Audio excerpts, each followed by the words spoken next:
Here's part 4 to cleaning out my closet. We're making chicken wings. I made a Mexican inspired chicken wings and like an Italian inspired chicken wings. I'm cleaning basically everything you see here. I'm trying to clean out my kitchen. The vinegar, the limes, the soy sauce, the garlic, the chicken, all of the seasonings. And actually we made a lot of good progress of getting rid of a lot of that stuff. So I juiced my 4 limes, and then I used oil from the fried Oreos. I used a half a cup of oil in both seasonings or marinades. So we're gonna do that. Then I added my garlic from Dollar Tree. I had a big old teaspoon of that. It looks like a teaspoon. It could full well be a tablespoon. I'm not really sure. Again, season to your preferences. So after we do that, I added soy sauce as my salt.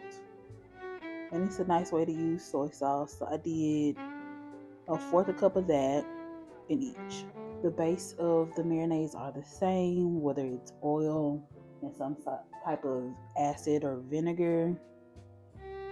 And then, yeah, we just season to each flavor profile that I'm trying to create. So I use garlic and onion powder in both. I also used black pepper, but I didn't use any salt because that's where the soy sauce comes from. So, well, the salt comes from the soy sauce and the marinade. So I'll show y'all the salt, but I'm not putting any in there. But I did wind up putting salt when I wound up seasoning it on the back end right before they went into the oven. So I used Tabitha Brown's little pineapple marinade, and this Al Pastor also had pineapple and stuff in it as well. So what I tell y'all to do, always taste your food.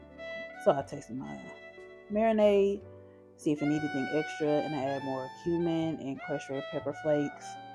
And I try to do the salt, fat, acid, heat thing just to make sure it's well balanced and all that other good stuff.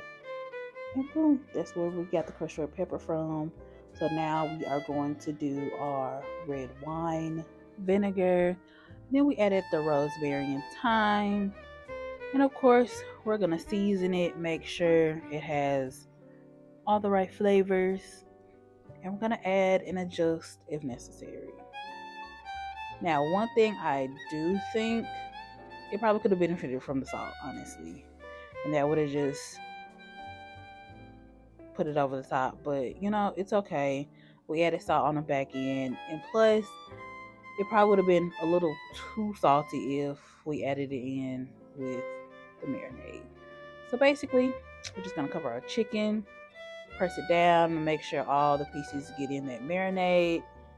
I did it for both, and I put it in the fridge until I was ready to cook it. So what I should have put it on a grill.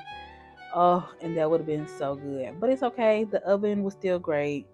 So I put it on my little baking trays at around 375 to 400 for maybe like 30 to 40 minutes till they got real nice and golden colored. But yeah, this is me seasoning the chicken after it came out the marinade. I seasoned both sides because I can definitely tell, unfortunately, when it's not seasoned again. But yeah, that's how I make my chicken, and this would actually be a great meal prep. So it's something that you could do on a Sunday, put it in the freezer, and take it out when you're ready. But yeah, I ate it with my macaroni, beans, and broccoli. And honestly, so y'all don't have the audio because I was eating and recording this during Bible study. But it was so good. I love it.